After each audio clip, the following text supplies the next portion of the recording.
The crimson twin suns of Zephyr Prime cast long shadows across the gladiator arena, where screams of dying warriors echoed like twisted music. Blood, both red and alien, painted the sand in abstract patterns that told stories of violence and desperation. In the center of this nightmare stood 18-year-old Maya Chen, her small frame dwarfed by the towering alien champions surrounding her. "Look at this pathetic little creature," roared Krax, the 8-foot-tall Vorthack champion, his forearms flexing with muscles that could crush steel. His reptilian face twisted into what passed for a grin among his species, revealing rows of razor-sharp teeth. "The humans sent us a child to fight their battles. How amusing!" The crowd of alien spectators erupted in laughter that sounded like grinding metal and breaking glass. Thousands of beings from across the galaxy had gathered to witness what they believed would be humanity's final humiliation. The betting pools heavily favored the alien warriors, with odds reaching astronomical numbers against a lone human girl. Maya stood perfectly still, her dark eyes scanning the arena with calculated precision. She wore simple black combat gear, nothing fancy or intimidating like the ornate armor of her opponents. Her breathing remained steady despite the overwhelming stench of death and the deafening roar of the bloodthirsty crowd. "She does not even carry proper weapons," hissed Veltar, the serpentine assassin whose poisonous fangs had ended countless lives. Her snake-like body coiled and uncoiled with predatory grace. "Where is her blade? Her energy rifle? Does she plan to fight us with her bare hands?" The third opponent, Gorth the Crusher from the heavy gravity world of Titan 7, laughed so hard his massive frame shook the ground.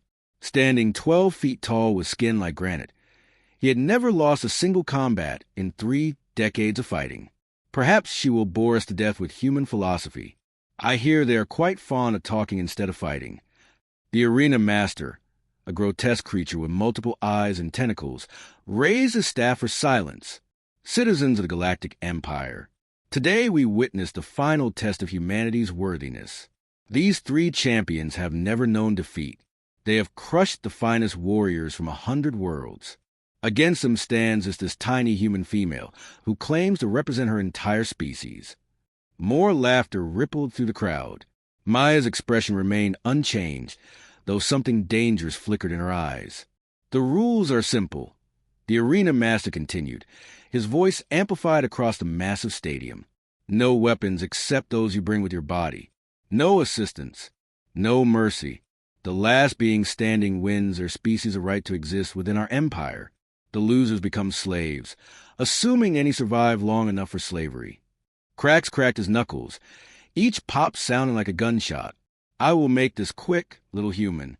Your death will be almost painless." "How generous," Maya replied, her voice carrying clearly across the arena, despite its soft tone. "Tell me something, Krax. How many innocent beings have you killed for sport?" The Vorthack champion paused, surprised by the question. "What does it matter? Thousands. Tens of thousands. They were weak. Weakness deserves death." Interesting philosophy. Maya began walking slowly toward the center of the arena. "And you, Veltar? How many children watched you murder their parents?" The serpentine hissed angrily. "You dare question a warrior's honor? Combat is sacred.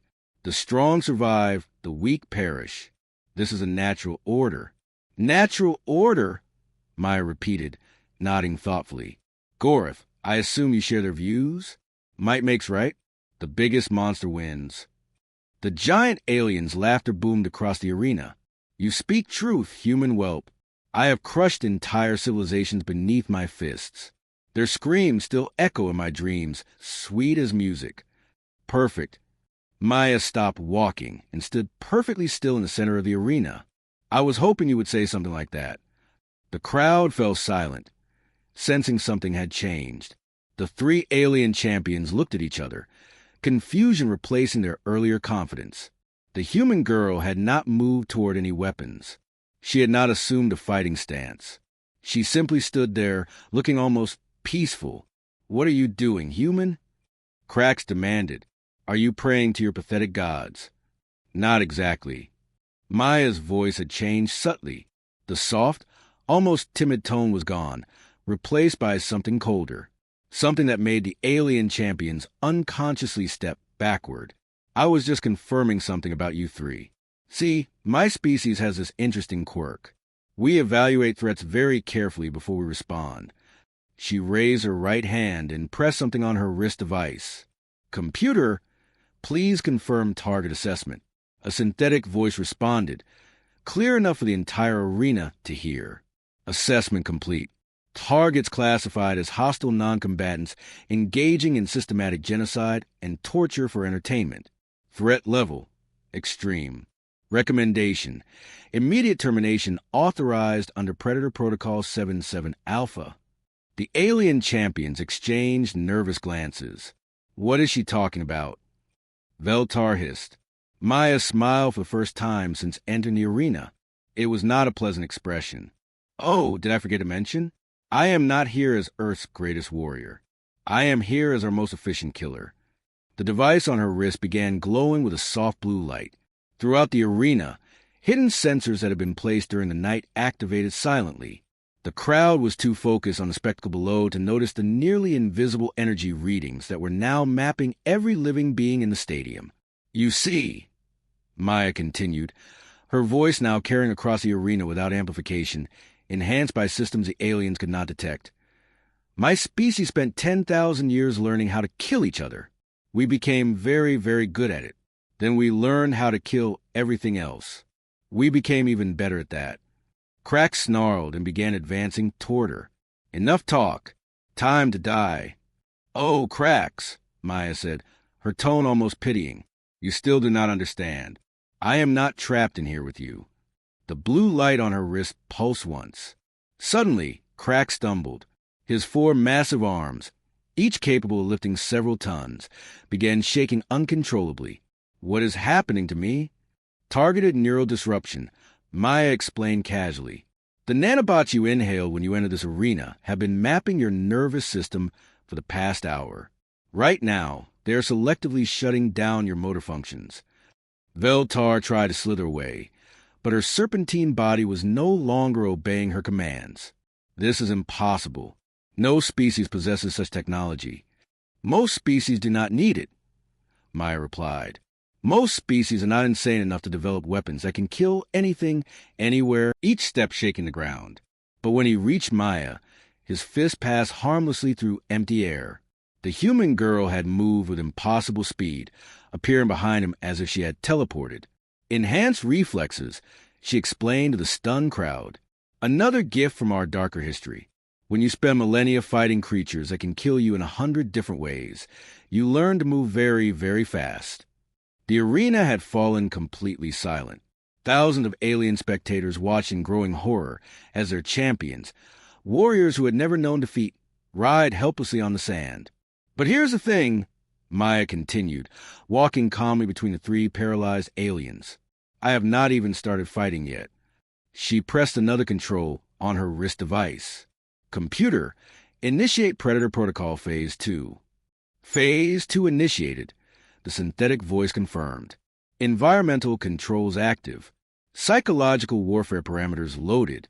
Estimated time to total enemy capitulation. For minutes, 37 seconds. The lighting in the arena began to change. The bright illumination from the twin suns seemed to dim as hidden projectors created patches of shadow that moved independently of any light source. The temperature dropped 10 degrees in seconds and a low-frequency hum filled the air, just below the threshold of conscious hearing, but perfectly calibrated to induce anxiety in most known alien species. What is this sorcery? The arena master demanded, his multiple eyes darting frantically around the stadium. Not sorcery, Maya replied, her voice now seeming to come from everywhere and nowhere at once. Just applied psychology. You see, every species in this galaxy has evolved certain fears. Darkness, cold, strange sounds, unknown threats. We humans mapped all those fears very carefully. The 3 champions were now completely helpless, their bodies refusing to obey their commands. But their minds remained fully aware, fully capable of experiencing terror, as shadows began moving toward them with predatory intent. Please, Crax whispered, his earlier arrogance completely gone. We yield. We surrender. Oh, but that would spoil the fun, Maya said. and there was definitely laughter in her voice now. Not pleasant laughter.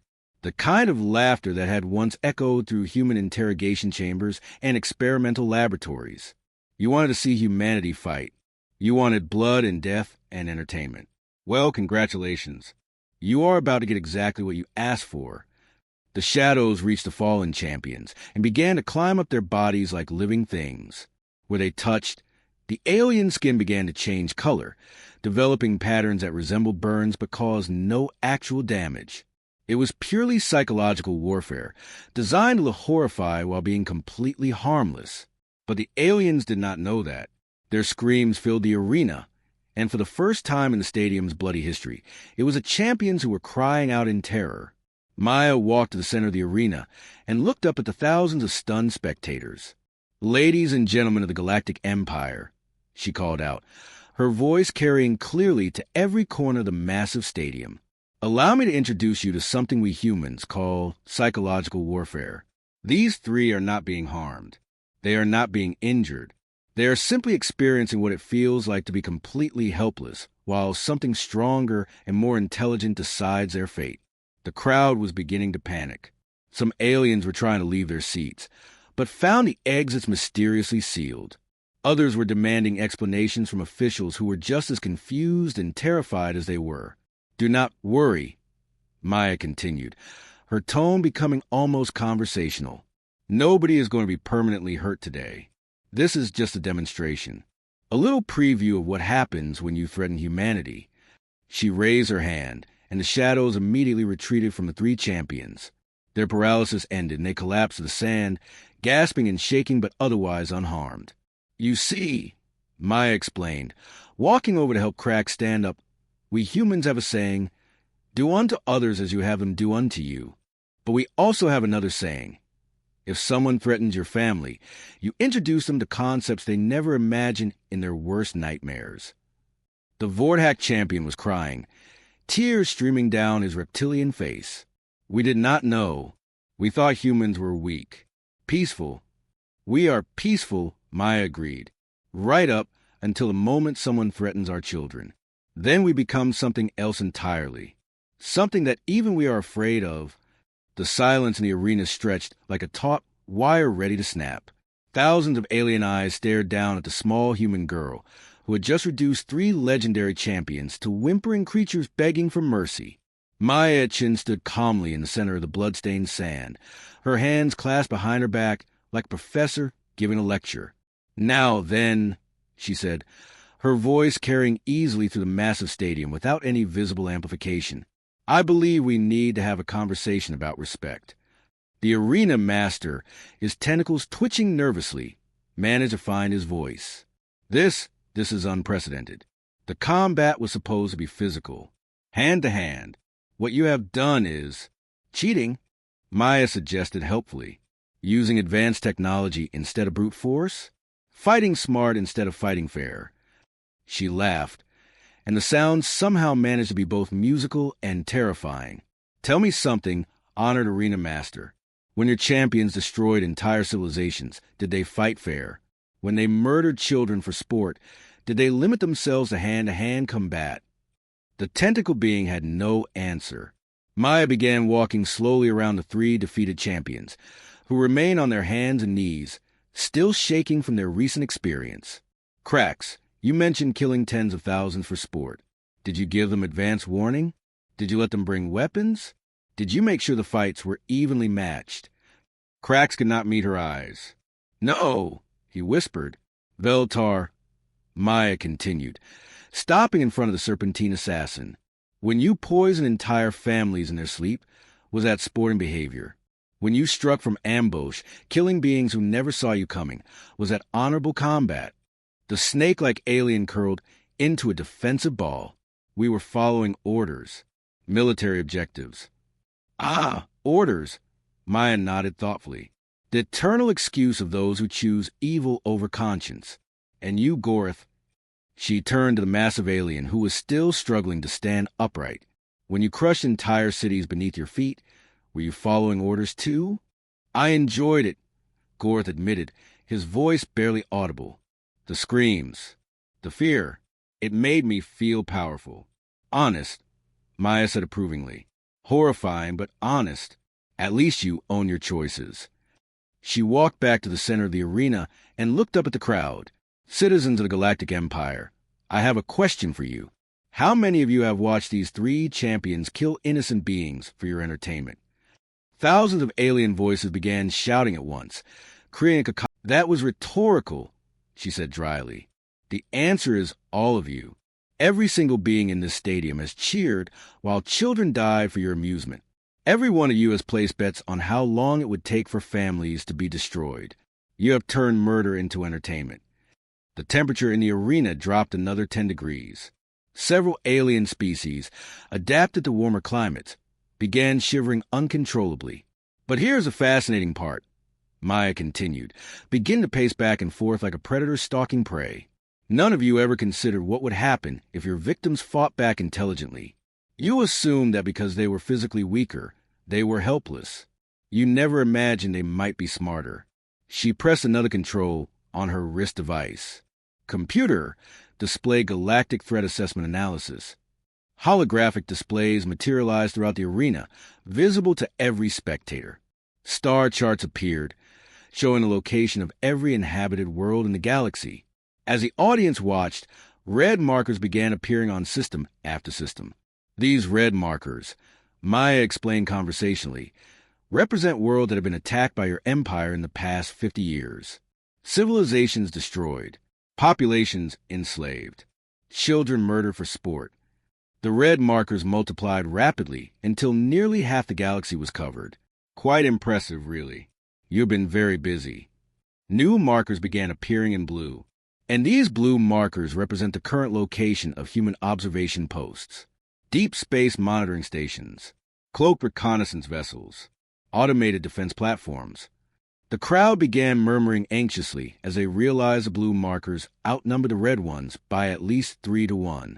Humanity had been watching, listening, and preparing. We have been studying you, Maya said, her tone becoming almost conversational. Learning your weaknesses, mapping your supply lines, cataloging your war crimes, building detailed psychological profiles of every major leader in your empire.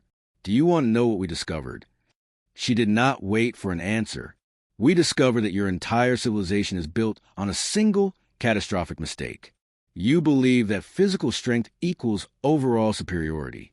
You think that because you can destroy things, you are automatically the dominant species. It never occurred to you that destruction is the easiest part of power. Any fool with a big enough weapon can destroy a city. But building one, protecting one, inspiring others to defend it willingly, that requires intelligence. The holographic displays change, now showing detailed schematics of alien military installations, fleet movements, and defensive positions. The level of detail was staggering, down to individual guard rotations and supply schedules. We know where every one of your military commanders sleeps at night. Maya continued pleasantly. We know their daily routines, their personal fears, their psychological pressure points. We know which of your soldiers are loyal and which are just following orders because they are afraid. We know which of your worlds would surrender immediately if their leaders were removed and which would fight to the end. Emperor Vexthal, ruler of the Galactic Empire, stood up in his private box overlooking the arena. His massive form, enhanced by cybernetic implants and powered armor, towered over his cowering advisors. Enough, he roared. This tiny creature thinks she can threaten the might of 1,000 worlds? Guards, execute her immediately. Nothing happened. The Emperor looked around in confusion. His personal guard, elite warriors who had never disobeyed an order, stood perfectly still like statues. Computer, Maya called out cheerfully, please explain to Emperor Vexthal why his guard are not responding. Neural-control nanobots active, the synthetic voice reported. Imperial Guard units are currently experiencing selective motor function disruption. No permanent damage will occur, but voluntary movement has been temporarily disabled. The Emperor's eyes widened in horror as he realized the implications. How long have they been compromised? Since about 3 hours after you declared war on humanity, Maya replied. Funny thing about nanobots, they are really, really small, hard to detect, easy to spread through air conditioning systems, food supplies, water sources. Every being in this arena has been breathing them for weeks. Panic erupted throughout the stadium as thousands of aliens realized they had all been potentially compromised. Some began trying to induce vomiting. Others demanded immediate medical attention. A few of the more intelligent species began calculating exactly how thoroughly they had been outmaneuvered. "Oh, do not worry," Maya said, waving dismissively at the panicking crowd. "The nanobots are completely harmless unless activated. Think of them as a very advanced insurance policy. They only engage if you try to harm humans or continue your genocidal activities. Behave yourselves, and you will never even know they are there." She walked over to Krax, who was still on his knees, and helped him stand up. The gesture was surprisingly gentle. "Here is what is going to happen," she said, loudly enough for everyone to hear. "Your empire is going to stop conquering innocent worlds. You are going to release all current slaves and provide reparations to every civilization you have damaged. You are going to dismantle your gladiator arenas and find less murderous forms of entertainment. And if we refuse," Emperor Vexthal demanded, though his voice lacked its earlier confidence. Maya's smile became predatory again. "Then you will discover why humanity has such creative curse words. We have spent 10,000 years thinking of new and interesting ways to make life unpleasant for those who threaten us. We have imaginations that would give your worst nightmares. She pressed one final in the arena. Maya looked around at the thousands of stunned alien faces staring down at her. "Any questions?" The silence was deafening. "Excellent," she said brightly. "Oh, one more thing. Some of you are probably thinking about trying to develop countermeasures to our technology, creating better detection systems, finding ways to neutralize the nanobots, building new weapons specifically designed to kill humans. That is certainly your right to try." Her expression became deadly serious. "But understand this. What I have shown you today represents approximately 0.01% of humanity's actual capabilities. We are not a warrior species. We are not conquerors. We are problem solvers. And you, dear friends, have presented us with a very interesting problem." She began walking toward the arena exit, her casual stride completely at odds with the chaos she had just unleashed. The next time you see a small, apparently helpless human, remember this moment. Remember that appearance and reality are often very different things. Remember that intelligence trumps brute force every single time. And most importantly, remember that we gave you a chance to choose peace. As she reached the exit, she turned back one final time. "Oh, and Emperor Vexthal, you might want to reconsider your interior decorating choices. All those skulls and death symbols? Very intimidating, but they send the wrong message. Might I suggest flowers? Humans love flowers. Much more welcoming." With that, Maya Chen walked out of the arena, leaving behind an empire that would never again underestimate the species they had foolishly chosen to threaten.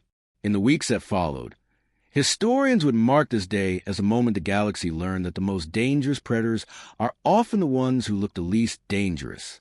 The Galactic Empire, built on 10,000 years of conquest and brutality, dismantled itself within a year rather than face the creative consequences of continued aggression against humanity.